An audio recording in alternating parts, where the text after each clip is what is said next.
Oriente Médio em Revista. Um panorama do noticiário sobre o que acontece nos países da região. Apresentação de Júlia Caldas e André Lobão. Comentários de Bruno Lima Rocha. Ao vivo, no canal do jornal O Coletivo no YouTube.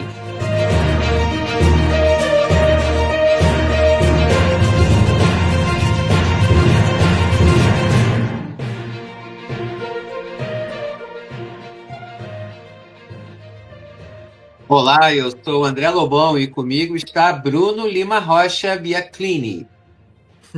Oi, boa noite, André, boa noite aos convidados, boa noite a todas e todos. Hoje a gente tem 2 convidados e estamos desfalcados de 2 pessoas na nossa bancada. Mais ou menos estamos equilibrados, vamos em frente. Nesta edição vamos acompanhar os últimos acontecimentos sobre o genocídio em Gaza e a situação geopolítica no Oriente Médio. Na entrevista especial de hoje, temos 2 convidados. O advogado Diego Manente, doutor em Direito pela Universidade Federal de Minas Gerais, e Gerson Lima, do Comitê em Solidariedade com o Povo Palestino de Belo Horizonte, em Belo Horizonte. Lembrando a quem nos acompanha que agora estamos também no Instagram, @Oriente Médio em Revista. Não esqueça de se inscrever no canal e deixar sua curtida aqui no vídeo desta transmissão. E agora, vamos para o nosso editorial. Agora, no Oriente Médio em Revista, editorial.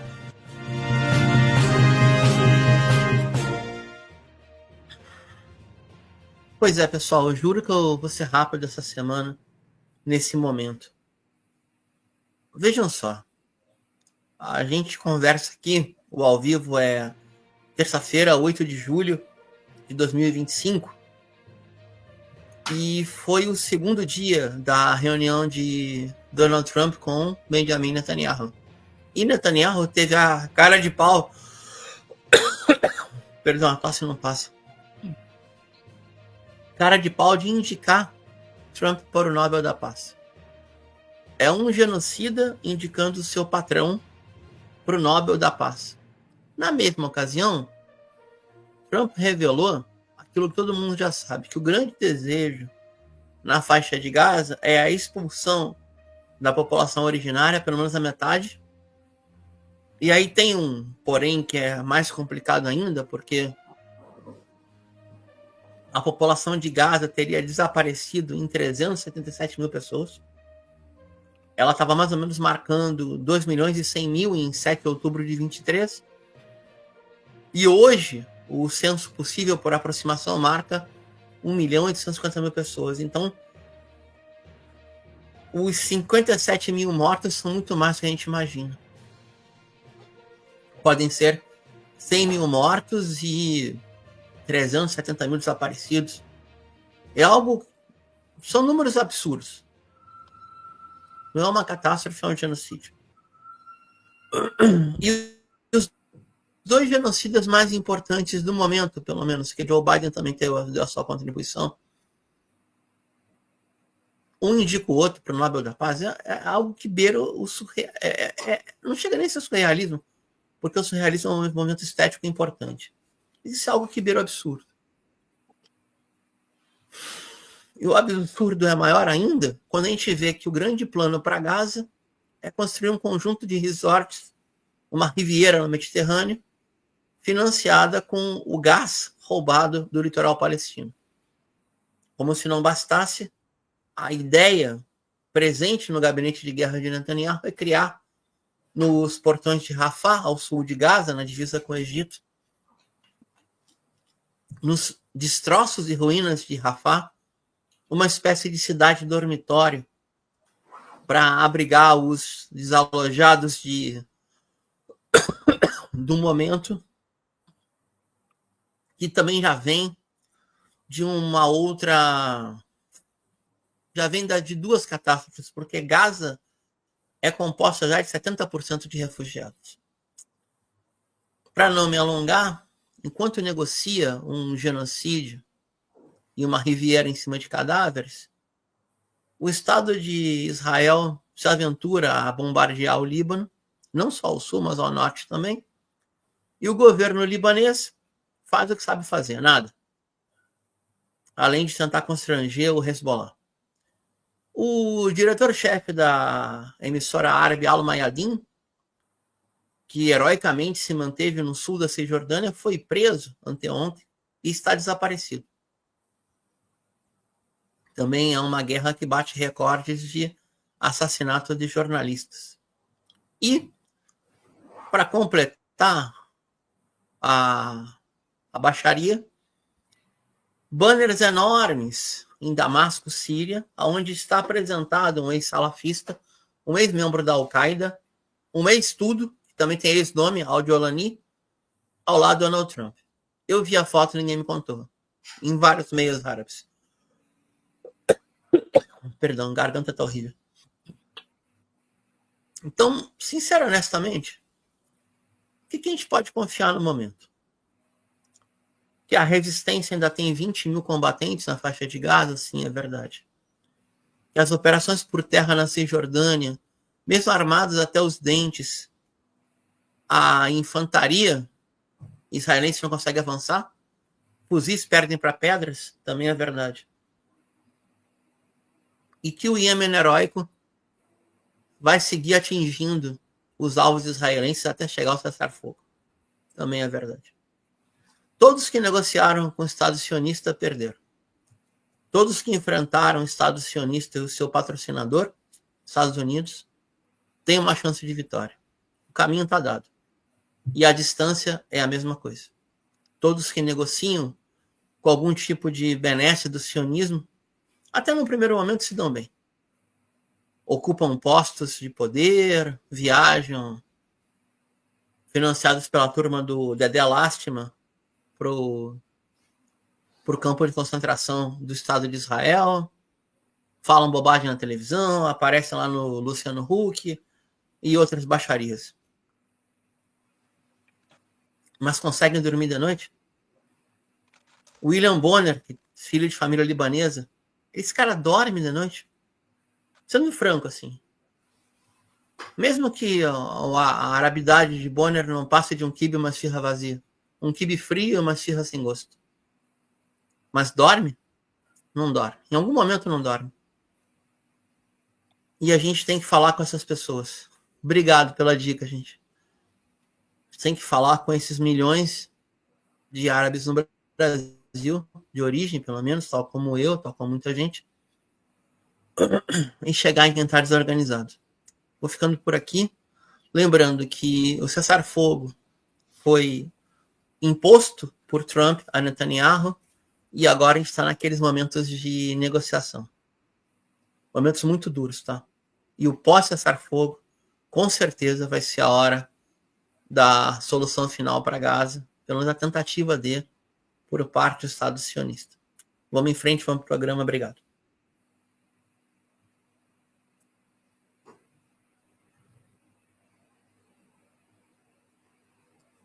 Tá mudo, André. Tá mudo. Rapidinho, não dá.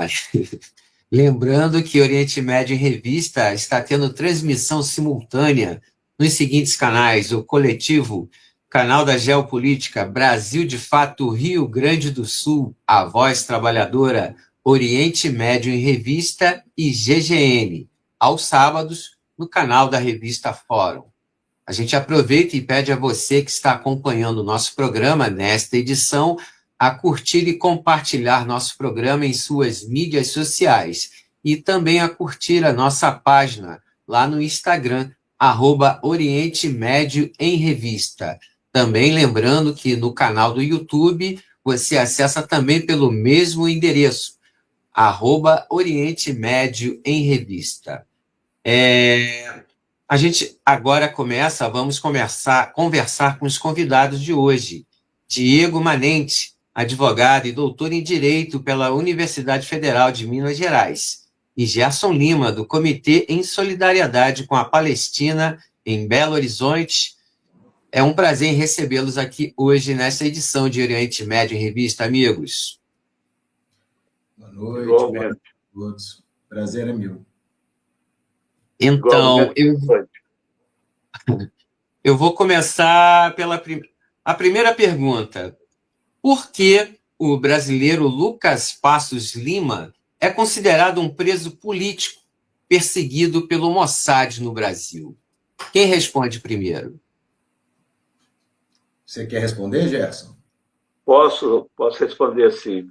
Bom, o Comitê Mineiro de Solidariedade ao Povo Palestino, em Belo Horizonte, né, nós temos acompanhado o caso do Lucas Passos Lima, que foi preso arbitrariamente em 7 de novembro de 2023, ao desembarcar de uma viagem do Líbano ao aeroporto de Confins, e nós consideramos que ele é um preso político justamente porque foi a partir de uma comunicação interna do FBI, do Mossad, à Polícia Federal, que originou todo o processo, e também a dita Operação Trapiche.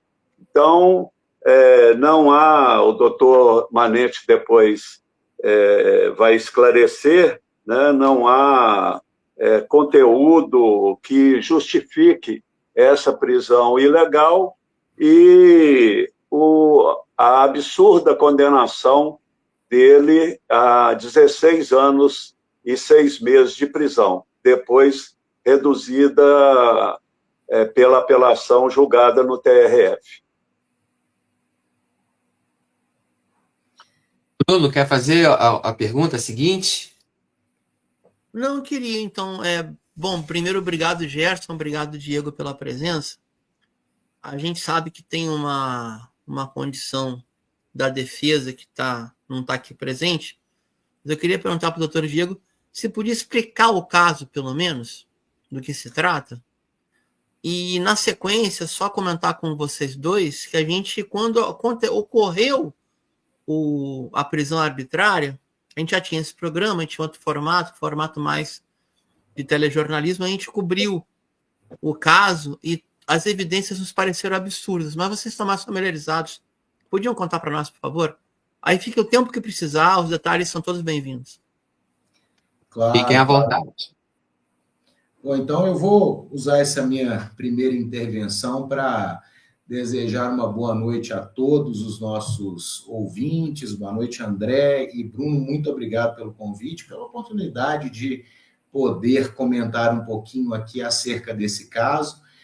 Agradecer também ao Gerson, que foi a pessoa do Comitê de Solidariedade ao Povo Palestino aqui de Minas Gerais, que me procurou, e deixar claro a todos que eu não estou na defesa do Lucas, tá? Não tenho procuração do Lucas, não conheço o Lucas. É um processo público e, como um processo público, consultei e atendi a requisição do comitê de um esclarecimento jurídico do que estava acontecendo.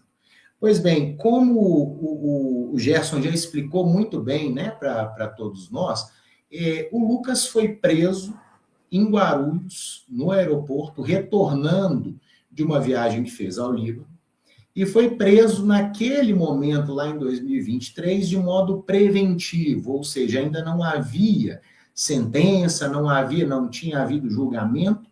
O que tinha era um inquérito da Polícia Federal em andamento, que se iniciou a partir de um relatório do FBI.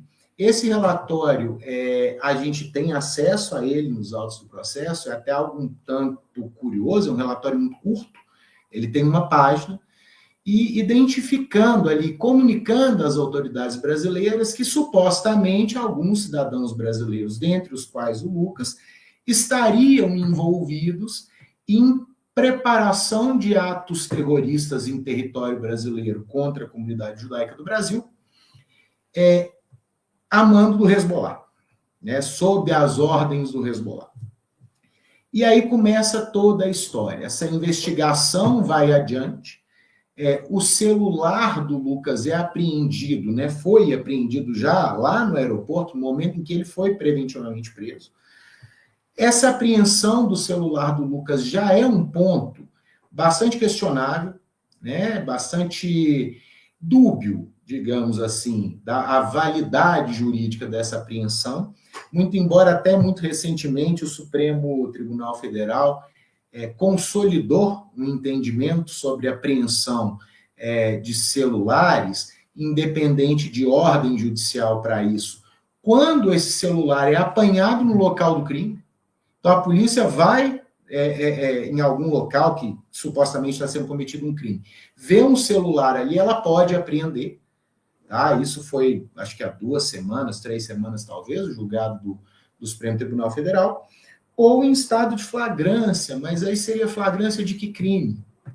Então fica já esse primeiro questionamento acerca da validade das provas, e quase todas as provas do processo são frutos da apreensão deste telefone celular.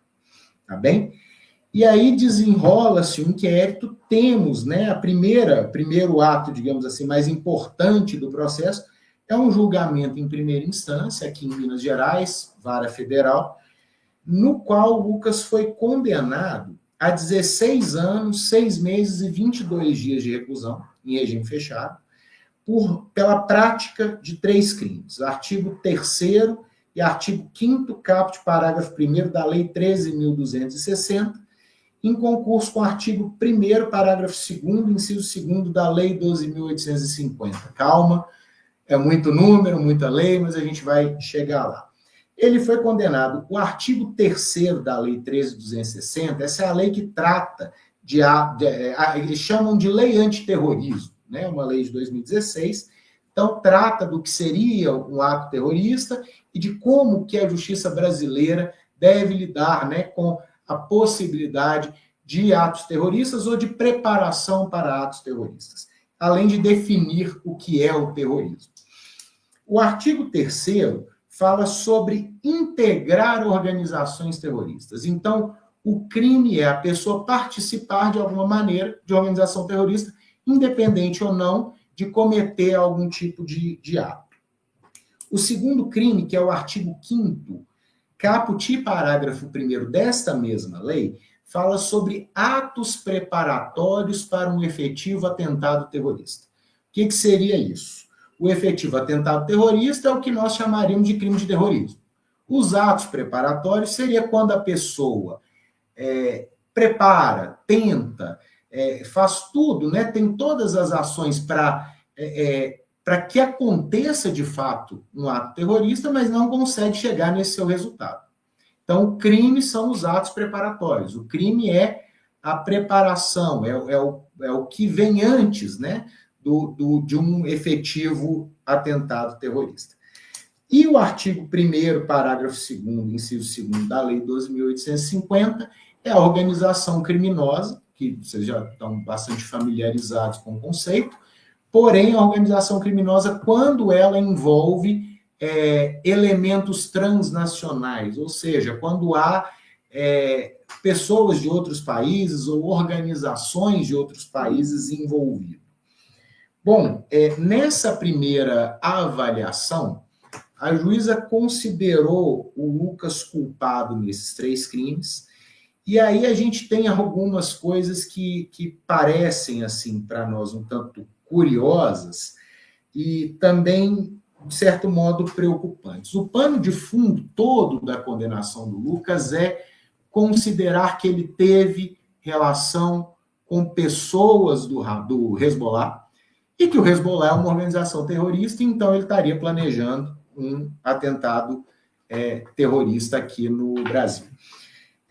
A sentença ela faz uma espécie de quebra-cabeças com as provas, as mensagens, com tudo, né, o que foi recolhido de material pela Polícia Federal e foi colocado no processo, e todo esse quebra-cabeça vai ser conduzido por essa ideia de que ele teria ido ao Líbano, financiado por alguém, e teria ido ao Líbano para passar por treinamento. Esse treinamento seria fornecido, evidentemente, pelo Hezbollah, e esse treinamento seria para que ele praticasse atos terroristas no Brasil. Aí vamos às ilações que eu não estou dizendo aqui que ele foi condenado por isso, tá bom? Ele foi condenado por essa arquitetura feita nas provas, mas algumas ilações fazem parte dessa arquitetura e são interessantes.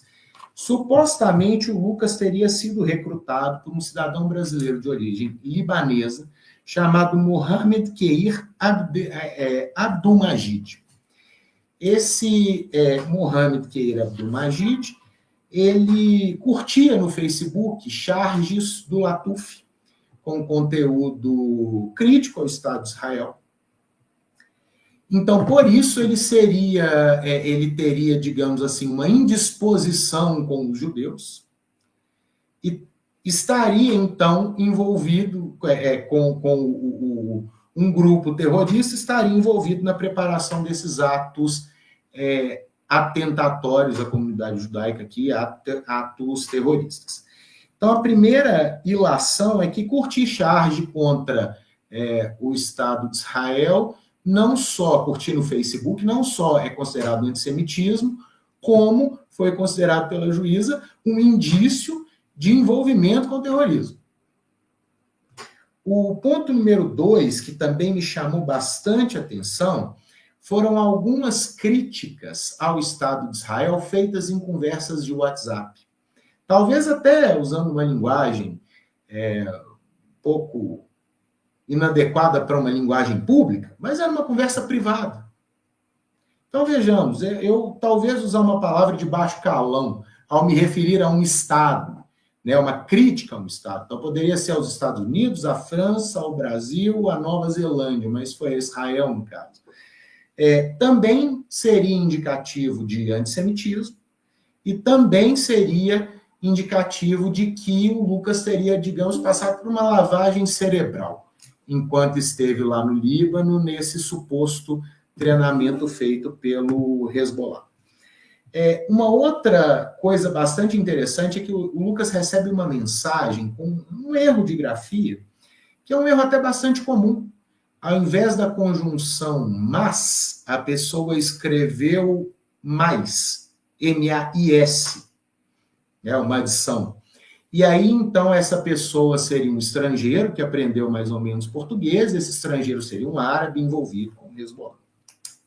Então, daí já dá para a gente perceber que foi um processo muito, como se posso colocar, estranho, muito rápido, a condenação muito rápida e baseado em ilações.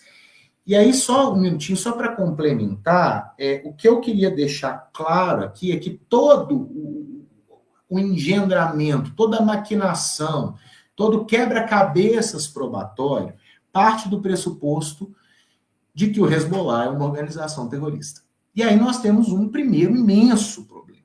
O Hezbollah não é considerado, gostem ou não, uma organização terrorista, nem pela ONU, nem pelo Estado brasileiro. Então, Sim. o delegado, essa pergunta o que eu iria... Vai, André, então, por favor. Não, essa seria a pergunta que eu iria lhe apresentar, doutor. Se o Hezbollah ele é reconhecido pelo Estado brasileiro e pelas entidades internacionais, como a Organização das Nações Unidas, como uma entidade ligada ao terrorismo. E não. Se de alguma forma há uma contradição nisso aí, há um atropelo jurídico no que está acontecendo em relação ao Lucas, houve uma certa celeridade no processo dele e foi cerceado o direito de defesa dele? Veja, sobre a questão do Hezbollah, em primeiro lugar, o Hezbollah não é considerado uma organização terrorista pela ONU. Hezbollah, pela ONU, é considerado um partido político. E o Brasil segue o entendimento internacional, embora nós saibamos que há alguns países que consideram, sim, o Hezbollah uma organização terrorista, não é o caso do Brasil. E o Brasil não pode colocar no seu ordenamento jurídico um entendimento estrangeiro, que não é o nosso, para poder, digamos assim, punir alguém. E vamos chegar a uma ideia interessante, porque não só uma contradição, viu? Existe, na verdade... A primeira coisa, olha, se o Hezbollah não é uma organização terrorista, então não há motivo para se entender que aqueles atos seriam atos preparatórios para um ato terrorista. Mas, ainda mais, o artigo 3º, que eu havia comentado com vocês, que é o crime de integrar a organização terrorista, torna-se, então, um crime impossível. O que é um crime impossível? É quando o tipo penal exige alguma coisa, no caso, integrar uma organização terrorista, e isso não acontece porque, ainda que o Lucas fosse membro do Hezbollah, o Hezbollah não é uma organização terrorista, portanto, eu não posso punir alguém por ter relações com uma organização internacional que não seja considerada terrorista. Isso está dentro da faculdade, das liberdades que a pessoa pode exercer, gostemos nós ou não. Então, já há esse primeiro ponto, que além de uma contradição, torna esse crime do artigo 3º impossível. Tá? Doutor, uma pergunta. Uma outra questão? Oi. Vai, André, que eu teria uma pergunta e passar para o Gerson também. Uhum. Não, então. Você, Bruno.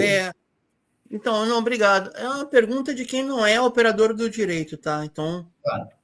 não tem pegadinha. Pergunta, como eu falo, pergunta mesmo, né? Pergunta sem efeito retórico ou segunda intenção. A gente sabe que um titular de um inquérito ele é inamovível. E tem essa prerrogativa depois da Constituição de 88, né? Uhum. A Constituição de ser profissão homologada, havia muita manipulação. Seria uma herança até da ditadura. Mas o titular do inquérito e a magistrada, eu juro que eu vou fazer essa pergunta sinceramente. Essas pessoas podem legislar? Não. Porque se o inquérito, e aí do inquérito gerou a denúncia e a condenação muito rápida, e eu lembro como se fosse hoje que a gente colocou isso no programa, e eu não quero parecer arrogante, mas situações que se são apresentadas numa faculdade de Relações Internacionais, eu já dei aula de primeiro semestre sobre o tema, esta pessoa, tanto essa magistrada como esse delegado, reprovariam. Porque, em tese, algumas imagens seriam de militantes ou simpatizantes do Hezbollah combatendo uma filial da Al-Qaeda na Síria. É algo que beira o absurdo, né? Porque, tipo, no mínimo entender, né, que existem inimizades históricas dentro da região. E para ir além, eu te passo a palavra. O termo conceito em árabe, para aqueles que eram combatidos pelo Hezbollah, como, por exemplo, a Al-Qaeda ou o Daesh, é takfiri. Takfiri é algo parecido como portador de todo o mal, ou aquele que carrega o pecado em si. Como é que você pode imaginar que alguém que combata o terrorismo salafista seja um terrorista? Assim, é algo que... E mais, a dimensão do Hezbollah como um partido político, onde de 10 filiados, que são filiações familiares e famílias chias do Líbano, 8 são compostas por civis ou reservistas. Enfim, eu te passo a palavra essa pergunta sincera. Um delegado e uma magistrada podem legislar a partir do entendimento estrangeiro? Bruno, é uma pergunta muito interessante. Veja, na sentença, a magistrada dedica um item, e é até um item longo, a explicar a origem do Hezbollah, o que seria o Hezbollah, sem adentrar nos pormenores do que o Hezbollah combate lá no Oriente Médio, quais seriam, na verdade, os objetivos do Hezbollah, mas ela faz um histórico, coloca todas as vezes em que o Hezbollah entrou em conflito com o Estado de Israel.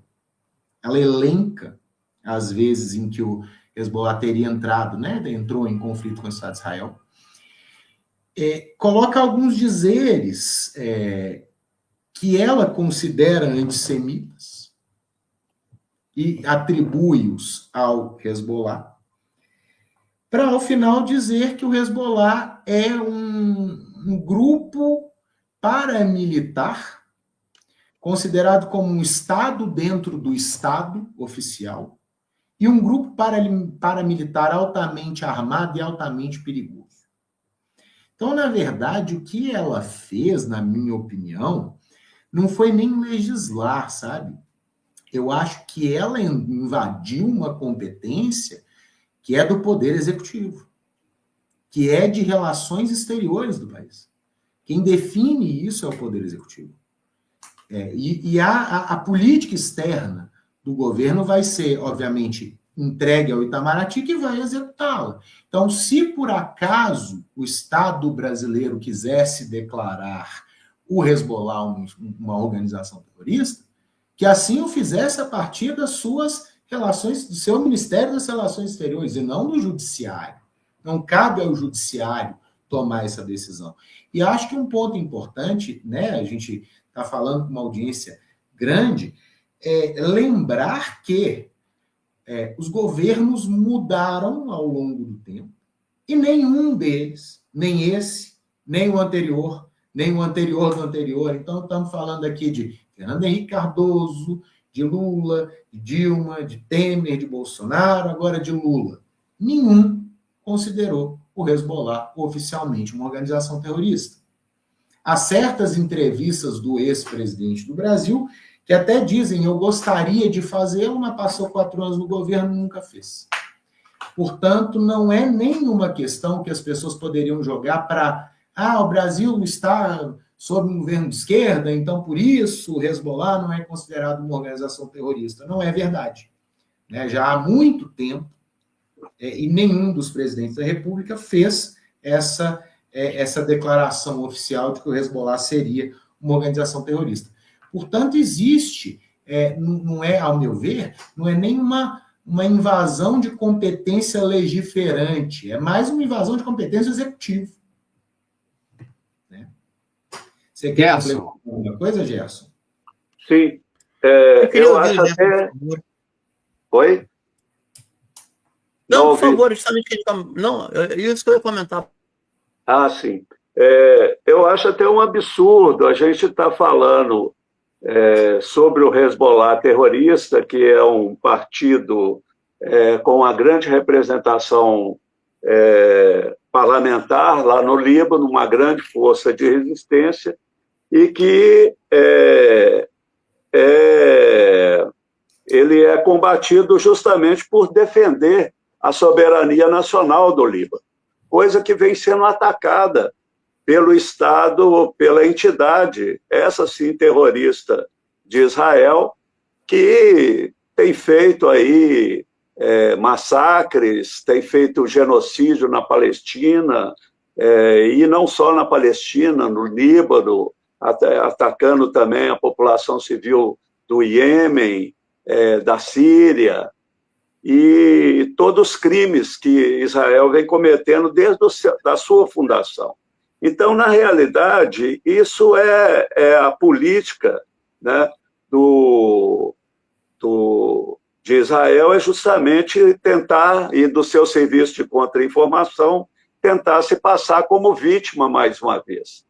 É interessante notar que no dia seguinte dessa prisão, o gabinete do primeiro-ministro de Israel, o nazi-sionista Benjamin Netanyahu, ele afirmou em nota que o Mossad colaborou com a Polícia Federal durante essa operação para prender pessoas que supostamente estariam ligadas ao Hezbollah.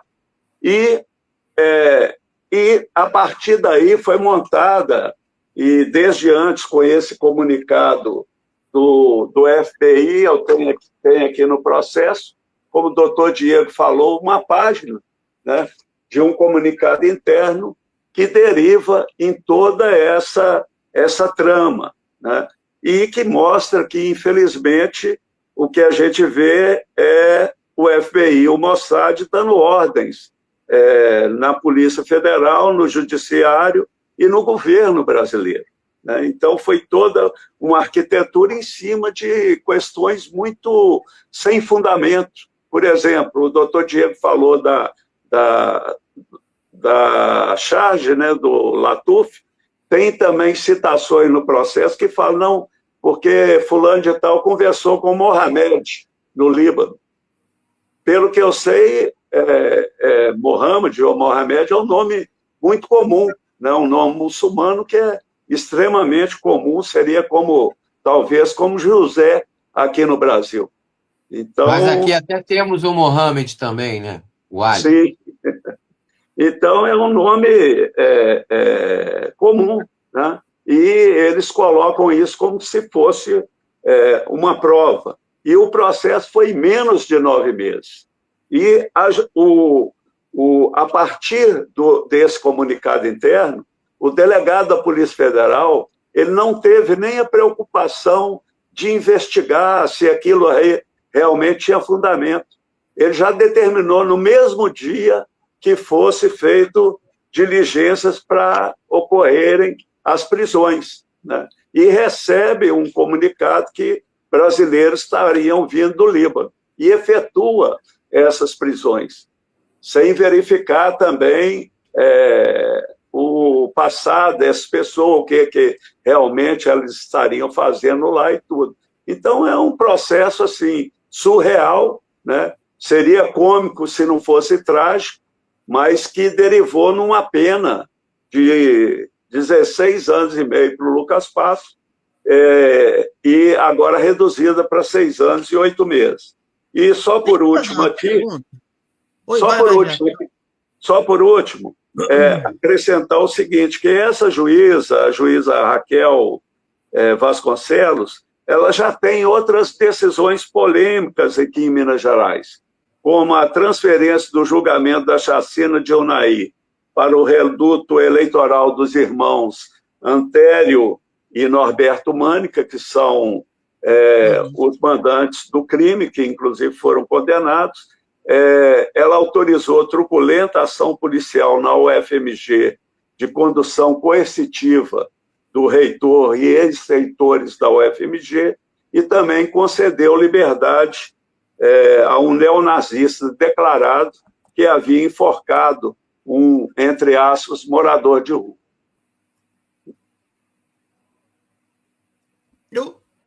André, eu não vou resistir. A comarca dessa juíza, onde é, por favor? É juíza federal. Ela é juíza federal, tá? Salvo engano, ela está lotada em... Gente, é interior... Parece que é a segunda vara criminal de Belo Horizonte. Não é no interior, não?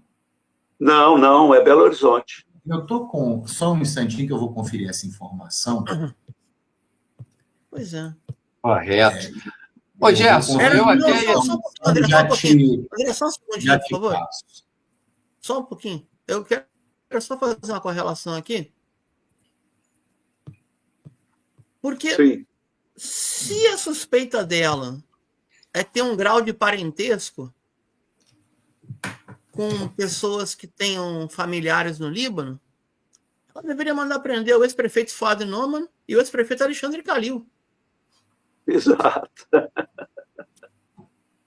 Exato. Não é?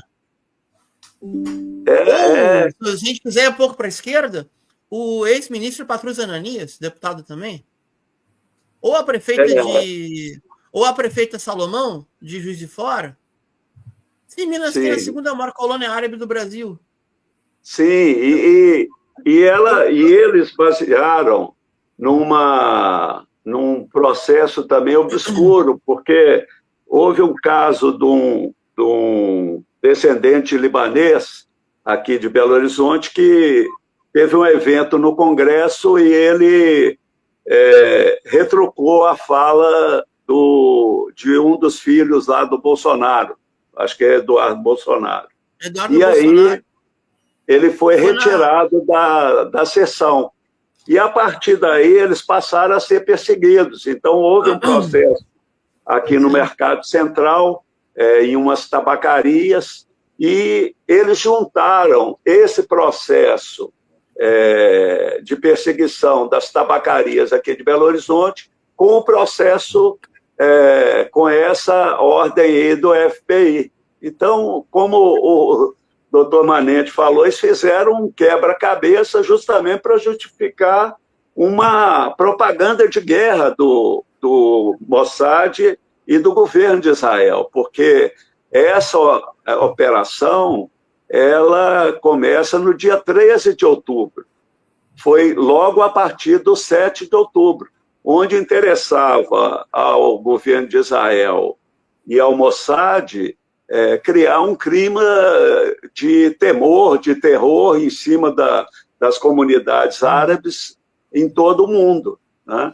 E isso foi comemorado pelo genocida Netanyahu, né? Quando ocorrem as prisões e descaradamente falando que o Mossad estava envolvido nessas prisões e que deu dicas para a Polícia Federal, né? Deu ordem, né, para a Polícia Federal. Então, um verdadeiro absurdo. Passar para o André, depois eu faço a pergunta, André. Fica à vontade, por favor. Não, o doutor Diego tinha uma informação complementar, né, doutor? Sim, eu consegui verificar aqui, a sentença foi dada na segunda vara da seção de Belo Horizonte mesmo, tá? Subseção de Belo Horizonte, mas na Justiça Federal, tá bem? Era só essa informação. Doutor Diego, a operação... Só um pouquinho, André, só um pouquinho. E o delegado da onde mesmo? O delegado da PF da onde? O delegado é da Polícia Federal de Brasília. É de Brasília. E o nome dele é... Ué? E o Lucas desembarcou em Guarulhos? Leopoldo Soares Lacerda. O Lucas desembarcou em Guarulhos e foi preso por ordem de um delegado de Brasília? Sim. Que não deve ser da Polícia Marítima de Fronteiras? Sendo julgado em Belo Horizonte. Confuso. Sim. E o Lucas é colaborador de Brasília. Se a acusação é de contra-terrorismo, se eu não me equivoco, deveria ser da DELINT, Delegacia de Crimes Institucionais, que equivale ao Departamento de Contra-Terrorismo da PF. Mas se o Lucas parece que esse delegado é desse departamento. Porque eles receberam esse memorando, essa ordem, lá em Brasília. Isso. Ué? Bom, tudo bem. André, por favor, não se corte mais, desculpa. Eu queria perguntar o seguinte, além do caso do Lucas, que ele pode ser considerado o principal envolvido na Operação Trapiche, quantas pessoas estão envolvidas nessa operação da Polícia Federal? Quantas já foram condenadas? Eu lembro até que de um nome de uma pessoa que era um músico, que até chamaram do pagodeiro do Hezbollah. Isso até a gente comentou, e peço até perdão de forma jocosa, a gente até brincou com isso. Há informações sobre outras pessoas que estão envolvidas, que foram colocadas na mesma situação do Lucas, nessa operação? Há outras pessoas, sim, André. Tem o Mohamed, que foi um até que eu citei, que é colocado como uma espécie de chefe do André. Mohamed Keir Abdul Majid, ele é um brasileiro de origem libanesa, tá? Só que o processo dele foi desmembrado. Ele não constituiu defesa, né, no processo, por isso não houve, né, um julgamento, digamos assim, final da situação dele, e aí eu não sei te informar se houve um novo processo, se foi aberto um novo processo, e qual seria, digamos, o paradeiro do Mohamed Keir Abdul Majid. E tem mais uma pessoa também que está envolvida, pelo menos envolvida nessa trama narrativa que consta nesse processo, mas também não sei te informar o que pode ter acontecido com ela. A Operação Trapiche é maior, ela tem ainda outras pessoas, eu não tenho conhecimento maior realmente do caso do Lucas, né? Alguns também podem estar correndo em sigilo, não é o caso dele. Ô Gerson, esse caso definitivamente expõe a influência do Mossad, do Estado de Israel, na segurança pública brasileira e no poder judiciário do Brasil? Sim, eu acho que fica muito explícito isso, né? Fica muito evidente, e coloca uma situação absurda para todos os brasileiros, né? Você pode vir uma ordem, um comunicado do FBI, do Mossad, e qualquer um ser incriminado por estar criticando, né, os crimes que Israel está cometendo na Palestina e no mundo, os Estados Unidos, né, que bombardeou recentemente o Irã, que financia e fornece armas, né, para Israel cometer seus crimes, e se sentem o dono do mundo, né? A postura do Trump é de uma arrogância imperial, né? Então, qualquer brasileiro com essas medidas aí estariam sujeitos a sofrer um processo absurdo desse. E por isso que nós estamos fazendo uma campanha nacional, queremos, inclusive, chamar todas as entidades, a todos os movimentos populares, personalidades democráticas e todas pessoas com espírito de justiça a assumir essa campanha pela liberdade do Lucas Passa e pela condenação da dominação estrangeira do país, pelo rompimento do Brasil com a entidade genocida Israel e a denúncia dos horrendos crimes perpetrados pelos sionistas e imperialistas antes e europeus na indomável Palestina. André, você me permite?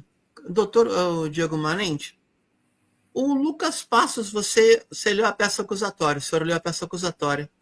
Ele ficou quanto tempo no Líbano? Eu não me lembro exatamente, mas não foi muito tempo, não. Coisa... Você se lembra, Gerson? Parece que foi uma semana. Coisa 1 ou 2 semanas, nada. Não chegou a um mês. Pois é. Eu tenho uma curiosidade. Vocês vão achar que eu estou sendo irônico, agora eu vou ser um pouco irônico. Se nos suspeitos da Operação Trapiche, o delegado arrolou um cidadão brasileiro chamado Mauro Luiz Lecker Vieira, ou seja, o chanceler Mauro Vieira, que autorizou a remoção de 3 mil brasileiros que viviam no Líbano durante os ataques de Israel ao Líbano. Porque se o critério é ser brasileiro, estar no Líbano e ter contato com o Hezbollah, o Brasil trouxe 3 mil cidadãos brasileiros, a maioria do sul do Líbano, a maioria dos subúrbios, onde o Hezbollah é partido majoritário de Beirute. O Brasil trouxe 3 mil cidadãos nacionais que residiam em áreas controladas pelo Hezbollah. Não faz o menor sentido isso. Qualquer pessoa que entenda o sistema político libanês, que aliás foi uma invenção da França, saberia que existe o chamado confessionalismo político, onde os distritos eleitorais são determinados pela prevalência étnico-cultural ou étnico-religiosa. E eu vou mais, eu não conheço esse patrício citado pela causa das tabacarias. Mas é impossível alguém que tem origem árabe ser antissemita, já que o mito do ser semita inclui o árabe também. É um conjunto de absurdos. Eu queria entender se na peça acusatória, aí vem a pergunta ao doutor Manente, e se o Jéssica quiser comentar, se está incluída essa relação entre estar no Líbano em áreas onde o Hezbollah tem a prevalência de votos,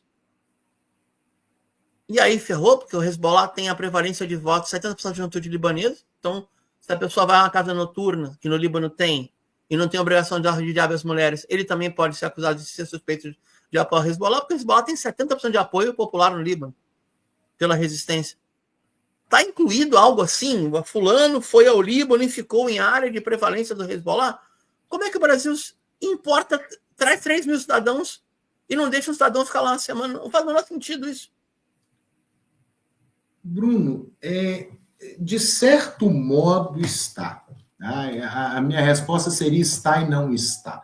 Porque a peça acusatória, pelo menos a que eu tive acesso, ela não tem esse grau de profundidade, tá? Ela traz, como eu disse, uma espécie de quebra-cabeças de suposições E uma dessas suposições é uma viagem ao Líbano para uma região em que o Hezbollah, de certa forma, é predominante, para estada lá por um determinado tempo, na qual, em teoria, o Lucas teria recebido, inclusive, treinamento para a prática de atos terroristas quando voltasse. Mas, assim... Uma semana.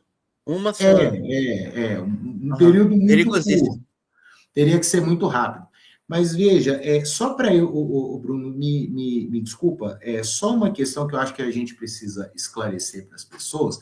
O Gerson até comentou que houve, nem tudo são, nem todas as notícias são más. No julgamento em segunda instância, que ocorreu há talvez 3 semanas, o Lucas ele foi absolvido de um dos crimes, tá? Por isso a pena dele abaixou. É certamente o crime mais grave, tá? Ele foi absolvido do crime de realização de atos preparatórios para ato terrorista, que é aquele que a gente comentou do artigo 5º. Nem sempre a gente... qualquer absolvição é algo muito bom e precisa ser celebrado. Nem sempre os motivos são aqueles que a gente desejava, né? A defesa ela pede a absolvição por uma revaloração das provas, né? Dizendo basicamente que não havia prova de que ele preparava ato terrorista, mas o tribunal o absolve por outro argumento, né? Que seria a questão da motivação do crime, né? O terrorismo ele precisa ter um motivo ideológico no sentido de ser um ato praticado por motivo de raça, religião, etnia, cor, etc. Está lá a definição no artigo 2º daquela lei que a gente citou, a 13.260, tá? E que, no caso, o tribunal considerou que as motivações do Lucas para suposta preparação de ato terrorista seria financeira. Por isso, não há um dos elementos do tipo, né? Então, a absolvição tem que ser concedida ao réu. Continua, então, o tribunal a entender que, de certo modo, na vida real, ele teria, de certa forma, preparado um ato terrorista com aquele mesmo engendramento de provas que foi colocado anteriormente. E eu acho que o Gerson tocou num ponto muito importante, que por mais que uma sentença de primeira instância não faça lei ou não seja aplicável a outros casos, como por exemplo, o entendimento de um tribunal superior, e nem mesmo, né, do tribunal daqui, eu acho que é preciso, vou roubar aqui uma frase do Caetano Veloso de algum tempo atrás, é preciso estar atento e forte, porque quando você vê que o Poder Judiciário chancela que uma crítica ao Estado de Israel não só é antissemitismo, como pode ser interpretado como terrorismo, ou preparação para terrorismo, quando uma viagem ao Líbano pode trazer como consequência uma condenação de um crime dessa gravidade, é preciso que a gente preste atenção, né? É preciso que a gente esteja realmente... Tome cuidado com o que pode vir por aí.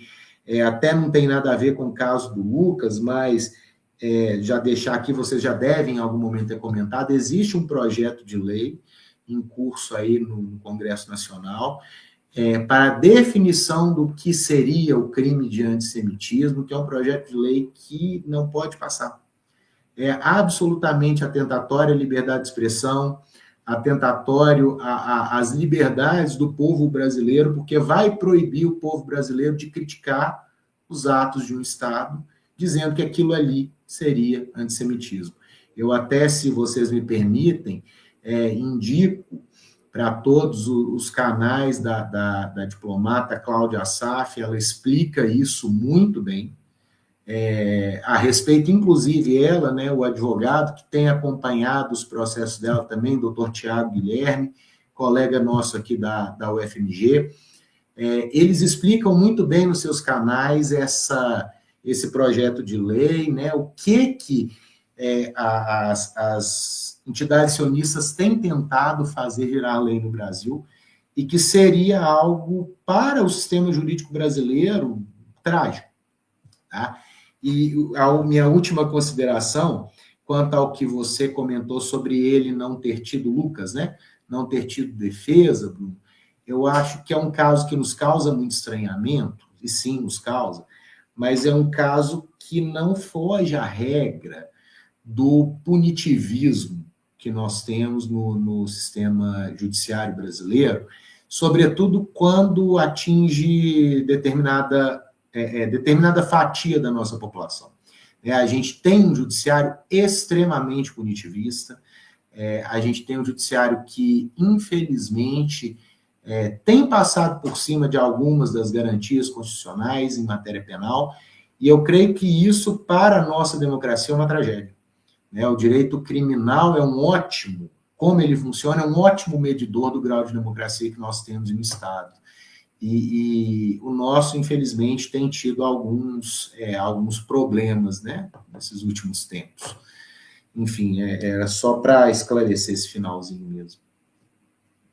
A gente já está chegando ao final do programa, eu tenho uma última pergunta, mas eu quero pedir a você que está acompanhando essa transmissão para deixar aí seu like, curtir a nossa transmissão, distribuindo aí também em suas mídias sociais. Você também pode nos ajudar aí enviando seu Pix para a gente. Daqui a pouco o Alan vai colocar aí na tela o QR Code. Eu gostaria de perguntar a vocês, e também incluindo ao Bruno, como é que vocês avaliam o papel da mídia em todo esse episódio e toda a influência sionista nessa cobertura? Faltou jornalismo, Bruno, Gerson? De verdade, jornalismo de verdade. Sim, eu acho que o Bruno fala depois ou eu falo? Pode falar, Gerson. Bom, não, eu vou por último. Eu considero que faltou totalmente, né? O que eles reproduziram foram as informações que vieram do FBI e do Mossad, né? Não se deram ao trabalho de investigar, de verificar, deram aval a essas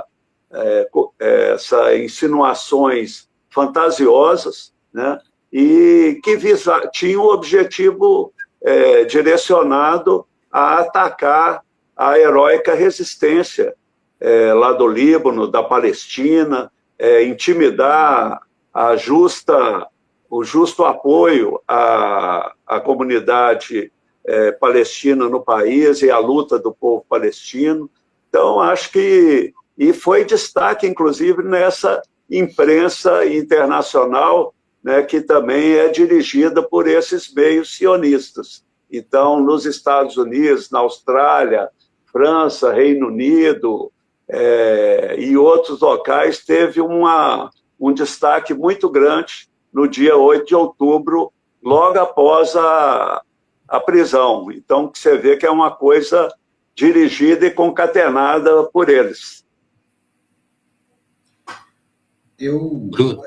Enfim, tive a curiosidade de, antes de ler o processo, procurar algumas reportagens acerca do caso, e a reportagem que eu vi foi veiculada na Rede Globo, né?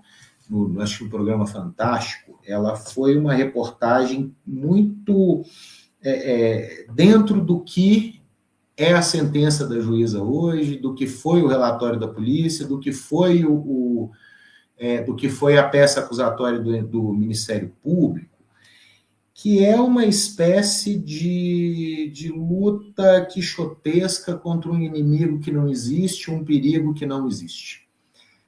A gente, se caísse aqui, né, sem saber de contexto algum, e lesse aquilo, ficaria assustado, né, ficaria bem assustado. Mas a verdade é que esse perigo não existe, esse grande risco não existe. Então, não é necessária essa ação tão urgente, né, esse tipo de ação tão drástica de você retirar uma pessoa de circulação por 16 anos. Então, a ideia, a impressão que eu tive da cobertura da mídia foi que, de fato, eles deram deram a versão da acusação, e a versão, infelizmente, acabou prevalecendo, né, tanto na sentença, de certa maneira também no julgamento do tribunal, mas que não passa de uma... Pode ter influído no julgamento, doutor? Oi? Isso pode ter influído no julgamento, a cobertura da mídia? É muito difícil a gente afirmar esse tipo de coisa, não poderia afirmar. É evidente que é possível, né, que a mídia influencie em julgamentos. Geralmente, os julgamentos que têm mais repercussão vão acontecer um resultado, independentemente de detalhes processuais, daquilo que, digamos assim, o povo espera. Então, é possível, sim, que tenha havido uma influência da cobertura da mídia no resultado do julgamento. André, Bruno? eu queria trazer um caso aqui. Pois não, Bruno. Obrigado. Que justifica, em tese, a sentença absurda dessa magistrada e essa diligência com esse inquérito absurdo desse delegado. Veja um nível de conflito e de contradição. Tá bem? Começou a circular novamente uma fala pública do ex-presidente da Argentina, Maurício Macri, no Clube Hebraica de Buenos Aires. Tá legal? O que vale a CONIB na Argentina chama-se DAIA. A DAIA é uma espécie de federação de associações israelitas da Argentina. A Argentina tem uma série de entidades judaicas, uma parte delas é não sionista, incluindo o seu maior clube, que não é hebraico, é o Atlanta, que é um clube de futebol profissional que joga na segunda divisão do Campeonato Argentino Profissional, em Villa Crespo, capital. É um clube gigante. Eu, Bruno, conheço dezenas de judeus antisionistas argentinos. Mas eu vou citar aqui o ex-presidente Maurício Macri, numa palestra pública.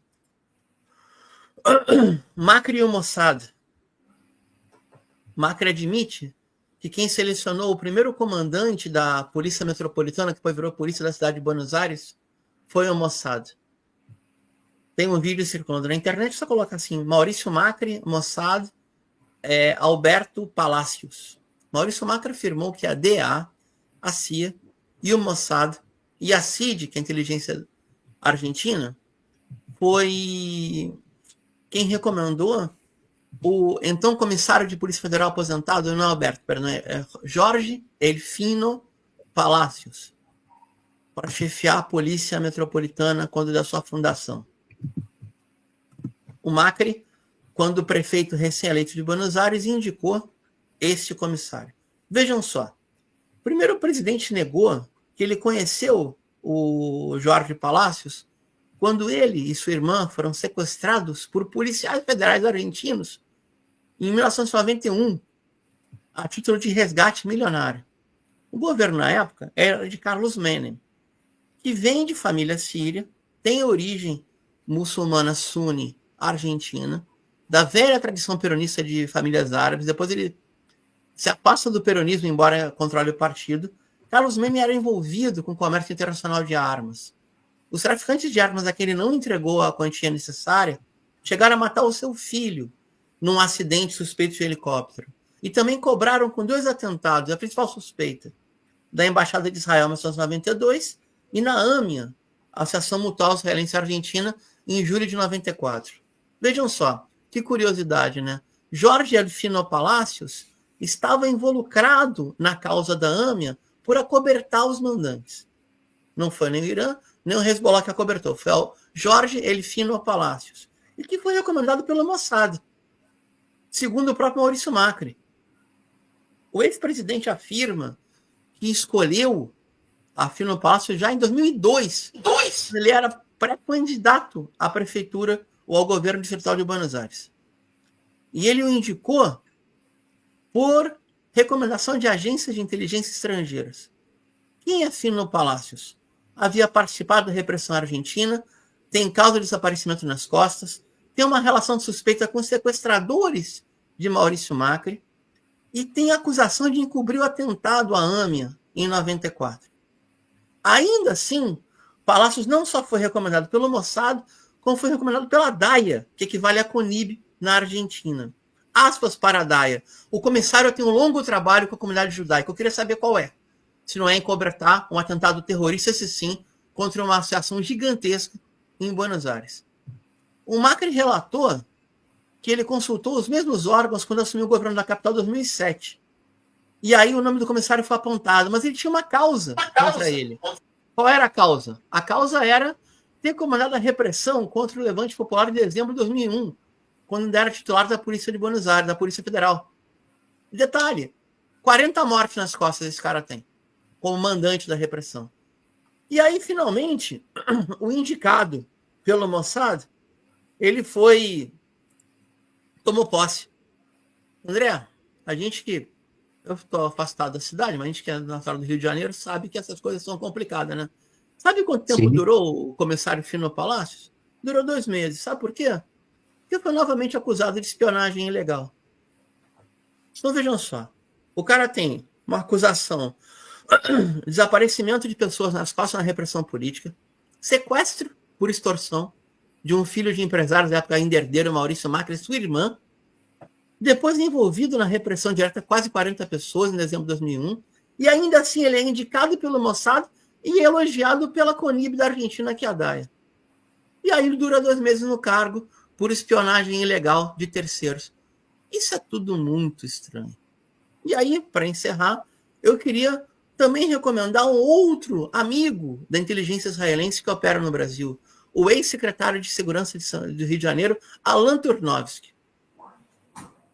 que tentou escapar da prisão concorrendo a deputado federal junto à coligação do Bolsonaro. Existem áudios gravados pelo Ministério Público do Rio de Janeiro, do glorioso Alan Turnovsky, que já foi fazer treinamento em Israel, combinando como é que ia achacar bicheiro. Coragem ele tem, porque achacar bicheiro é difícil. Mas daí a ser um operador da lei, eu nunca vi uma nota da CONIB sobre isso. Alguém já viu? Enfim, é curioso a gente ver uma magistrada, um delegado de Polícia Federal que legislam, de facto, a partir de relatório de inteligência do Mossad e do FBI, e que se expostos, doutor, a uma aula de faculdade, os cursos de RI em Belo Horizonte são fantásticos, eu recomendo muito da FMG e da PUC Minas, fantástico. E qualquer um pode entrar numa aula pública, na federal, ninguém vai cobrar nada. Ou eu quero assistir, que assista uma aula de primeiro semestre de RI e vai ver que a sentença dele seria reprovada na primeira prova do curso de Relações Internacionais. Eu fico por aqui, agradeço muito a atenção de vocês. Bom, eu quero agradecer ao Thiago Guilherme, que enviou um superchat, R$5, ele já participou aqui conosco. Ele disse o seguinte: o Hezbollah não é uma organização designada como terrorista no Brasil, seguindo o Conselho de Segurança da ONU, ou seja, não deveria ensejar a prisão do Lucas. É isso aí, doutor? Exato, essa é, creio eu, a principal até tese, né, de defesa e até mesmo da ilegalidade dessa condenação. Abraço, Thiago. Doutor Thiago Guilherme, que eu havia, né, comentado há pouco tempo, um abraço para ele. Bom, eu quero deixar aqui os nossos microfones, já está chegando a nossa hora. Fica aberto aí para as suas considerações finais. Gerson. Bom, eu acho que... André, desculpa, só para não... Desculpa, Gerson, rapidinho. Gerson, sim. Só porque, gente, a realidade supera a ficção. Eu acabei de citar Alan Turnovsky, tá? O glorioso ex-secretário de Polícia Civil do Rio de Janeiro, que é o queridinho do Mossad na Civil do Rio de Janeiro. Então, justiça determina que Alan Turnovsky, ex-secretário de Polícia Civil no Rio de Janeiro, volte para a cadeia. Por maioria de votos, a 7ª Câmara Criminal do Rio determinou nesta terça-feira, 8 de julho, o retorno de Turnovski à prisão. Réu por associação criminosa, por organização criminosa, perdão, hoje, há 4 horas atrás, ex-secretário de Polícia Civil do Rio de Janeiro é acusado de receber propina e colaborar com bicheiros. A TV Globo. Esse amigo do Mossad também vai receber a solidariedade do embaixador de Israel no Brasil, da CONIB e de outras entidades semelhantes. Obrigado, Júlio, eu não corto mais. Parabéns a quem apoiou o cidadão esse daí, por favor. Bom, outras considerações.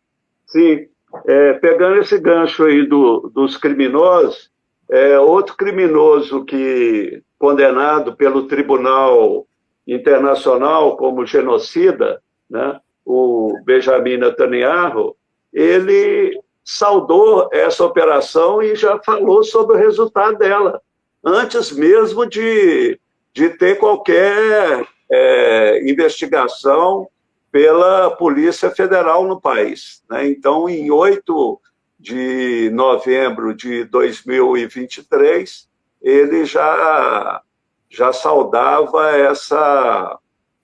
esse absurdo, essa fantasia toda que foi criada e que condenou um pai de família, né? O Lucas Passo é casado, pai de 2 filhas, uma de 10 e outra de 18 anos, a estar encarcerado há quase 2 anos e condenado a essa pena absurda de 6 anos e 8 meses, agora que foi reduzida. Então, eu gostaria de reforçar aqui o convite a todas as entidades, a todas as personalidades democráticas, todas as pessoas com espírito de justiça, a se juntar nessa campanha pela liberdade de Lucas Passo. E também convidar a todos que moram em Belo Horizonte, região, a reunir lá no Comitê Mineiro de Defesa da Palestina. A gente reúne toda segunda-feira, às 19 horas, na sede do Sindirrede, e isso vem acontecendo desde quando se intensificou os ataques de Israel contra o povo palestino, né, a partir da heróica resistência do 7 de outubro.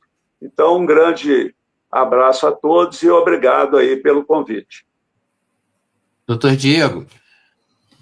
Bom, eu só gostaria de agradecer, André, Bruno, pelo convite, agradecer também ao Gerson por ter me procurado para conversarmos sobre esse caso do Lucas. Lamentar a condenação até aqui, é uma condenação provisória, né? O Lucas ainda tem recurso. Lamentar que essa condenação tenha acontecido, a forma com a qual ela aconteceu, esperar, assistir atentamente aí, né, quais serão os próximos passos, e esperando que haja um entendimento diferente nos tribunais superiores e que Lucas seja absolvido, e que nós estejamos todos bastante atentos às nossas garantias, aos nossos direitos fundamentais, às nossas garantias constitucionais, tanto de ações do judiciário, como de ações também do legislativo. É bom que a gente fique de olho, né? Sei do interesse que todos vocês têm nessa questão da causa palestina, né, questões ligadas ao Oriente Médio, e acho que é importante que nós fiquemos atentos e vigilantes acerca da possibilidade que nós temos ainda de estar aqui comentando essas coisas, né, de modo muito respeitoso, mas livre, e que possamos, né, emitir os nossos comentários ainda por muito tempo. E uma boa noite, então, a todos vocês, todos os espectadores, e me coloco à disposição de vocês também, quando quiserem, estarei aqui presente. Muito obrigado. Essa é mais uma edição do Oriente Médio em Revista. Na entrevista especial, contamos com a presença do Dr. Diego Manente, advogado e doutor em Direito pela UFMG, e Gerson Lima, do Comitê em Solidariedade com a Palestina em Belo Horizonte. Ficamos por aqui e esperamos você no nosso próximo episódio. Nosso programa conta com a produção técnica e jornalista de Alan Camargo, André Lobão, Bruno Lima Rocha, Christopher Dalalana, Juan Carvalho e Júlia Caldas. E também com a participação de Mohamed Ali, que integra o Comitê pela Paz na Palestina contra o Apartheid e o Genocídio. Aproveitamos para convidar você que nos assiste a curtir e compartilhar nosso programa em suas redes sociais e também a deixar o seu like aqui no vídeo desta transmissão. E a quem quiser colaborar com o programa, nosso Pix aparece aí na tela. Lembrando que o Oriente Médio em Revista está também no Instagram. Nos siga no Oriente Médio em Revista. É importante dizer que nosso programa é transmitido de forma simultânea nos seguintes canais: Oriente Médio em Revista, o Coletivo, a Voz Trabalhadora, GGN, Canal da Geopolítica, Brasil de Fato, Rio Grande do Sul, e aos sábados no canal da Revista Fórum. O Oriente Médio em Revista é uma realização do Instituto de Cultura, Comunicação e Educação Popular, o ICEP. Até a próxima e um abraço. Boa noite. Boa noite. Boa noite.